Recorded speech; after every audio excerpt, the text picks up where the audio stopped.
শুক্রবার ভোরে ইরানের রাজধানী তেহরানে আকস্মিক হামলা চালিয়েছে ইসরায়েল। ইরানের পারমাণবিক ও সামরিক স্থাপনার উপর একযোগে অপারেশন রাইজিং লায়ন নামে হামলা চালিয়েছে দেশটি।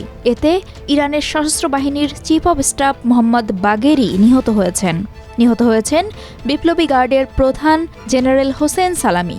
এছাড়া রাজধানীর একটি আবাসিক ভবনে চালানো হামলায় নারী ও শিশুসহ বেশ কয়েকজন বেসামরিক নাগরিক নিহত হয়েছেন। শুধু যে ইরানের পারমাণবিক স্থাপনার উপর হামলা করেছে তাই নয়, তারা ইরানিয়ান জেনারেল বা সামরিক বাহিনীর সদর দপ্তর এবং তার যে কর্মকর্তারা আছেন তাদের উপর আক্রমণ করেছেন। তাদের পরমাণু বিজ্ঞানীরা যারা আছেন তাদের উপর আক্রমণ চালিয়েছেন। তো আমার বিবেচনায় এটা বোধহয় 2003 সালের মার্কিন যুক্তরাষ্ট্র ইরাক আক্রমণের পরে এইরকম বড় ধরনের ঘটনা আর দেখিনি এর মধ্যে। এদিকে ইসরায়েলের হামলার জবাবে ইরান 100-রও বেশি ড্রোন পাঠিয়েছে বলে ইসরায়েলি প্রতিরক্ষা বাহিনী IDF জানিয়েছে।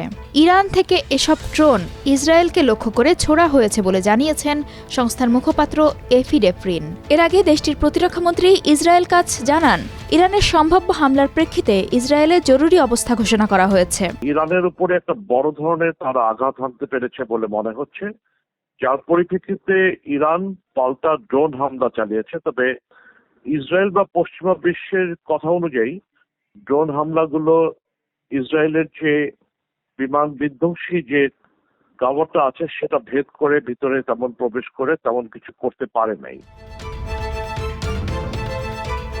ইসরায়েল ও ইরানের মধ্যকার এই সংঘাতের জন্য ইসরায়েলকে দায়ী করছেন বিশেষজ্ঞরা। তাদের মতে এতে মধ্যপ্রাচ্যে যুদ্ধের শঙ্কা তৈরি হয়েছে। ইসরায়েল তো ইচ্ছা করে যেখানে যুদ্ধ লাগাতে চাচ্ছে সেখানে তো যুদ্ধ এড়িয়ে যাওয়াটা কঠিন বোধ হয়। তার কারণ হলো যে বিনা প্ররোচনাতেই কিন্তু ইসরায়েল এই আক্রমণটা করেছে। যেহেতু ইরানের উপর আক্রমণ হয়েছে, স্বাভাবিকভাবেই আত্মরক্ষার জন্য ইরান তার জবাব দিতে চেষ্টা করবে। যুদ্ধের আশঙ্কা নিশ্চয়ই, এটা অনেক বড় ধরনের একটা যুদ্ধের আশঙ্কা তৈরি হয়েছে, কারণ ইসরায়েল এবং ইরান দুজনেরই যে পরিমাণ সামরিক শক্তি আছে, তারা যদি সেটার পূর্ণ ব্যবহার করেন তাহলে ব্যাপক ধ্বংসযজ্ঞ দুই দেশই হবে, সেটা মোটামুটি বোঝাই যাচ্ছে। এখানে আরেকটা উল্লেখযোগ্য বিষয় হচ্ছে যে এই যে হামলাটা হয়েছে সেটাতে মনে হচ্ছে যুক্তরাষ্ট্রের কোনো অনুমতি বা যুক্তরাষ্ট্রের কোনো সাপোর্ট এটার সাথে ছিল না। ইরান যদি মনে করে যে মার্কিন যুক্তরাষ্ট্রের আক্রমণের সাথে জড়িত আছে, তাহলে ইরানের কাছাকাছি বিভিন্ন স্থানে মার্কিন যুক্তরাষ্ট্রের যেসব সৈন্য মোতায়েন করা আছে বা যেসব তাদের স্থাপনা আছে সেগুলোতে তারা আঘাত আনতে পারে বলে মার্কিন যুক্তরাষ্ট্র আশঙ্কা করছে।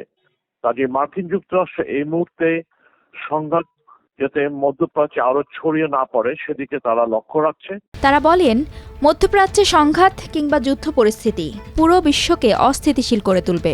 এরই মধ্যে বিশ্ববাজারে জ্বালানি তেলের দাম বেড়ে গেছে, যা বাংলাদেশের মতো আমদানি নির্ভর দেশের অর্থনীতির জন্য শঙ্কার। এছাড়া মধ্যপ্রাচ্যে অসংখ্য বাংলাদেশি কাজ করেন। এই সংঘাত তাদের কাজের পরিধি সীমিত করে দেবে, যার প্রভাব পড়বে রেমিট্যান্সে। মধ্যপ্রাচ্যে বাংলাদেশি প্রচুর ভাই বোনরা আছে, তাদের এখন জীবিকার জন্য অনিশ্চয়তা তৈরি হতে পারে বলে যদি চলে আবার একটা আশঙ্কা। তৃতীয় জায়গাটা হচ্ছে যে যদি তেলের বাজারে দাম বেড়ে যায় সেটা কিন্তু আমাদের অর্থনীতির উপর পরোক্ষভাবে চাপ তৈরি করবে। ইতিমধ্যেই আমরা অর্থনৈতিকভাবে চাপে আছি, এখন বাড়তি চাপটা আমাদের জন্য একটা বাড়তি আমি বলবো যে বিড়ম্বনা তৈরি করবে। তো সামগ্রিক অর্থে আমার কাছে মনে হচ্ছে যে এটা একটা অপ্রয়োজনীয়। যদি যুদ্ধ মধ্যপ্রাচ্যে ছড়িয়ে যায় তাহলে অর্থনৈতিকভাবে বিভিন্ন রকম নেতিবাচক প্রভাব আন্তর্জাতিক সিস্টেমের উপর আসবে, যার একটা বড় আঘাত বা প্রভাব বাংলাদেশের উপরে পড়বে।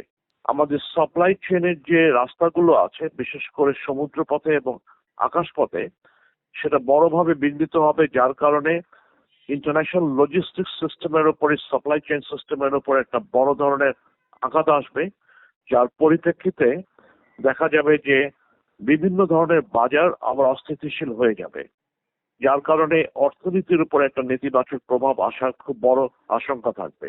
তারা বলেন, মধ্যপ্রাচ্যে যে কোনো ধরনের সংঘাত ও যুদ্ধ এড়াতে বিশ্বের পরাশক্তিগুলোকে এগিয়ে আসতে হবে, নইলে যুদ্ধ শুরু হয়ে গেলে ক্ষতিগ্রস্ত হবে সবাই।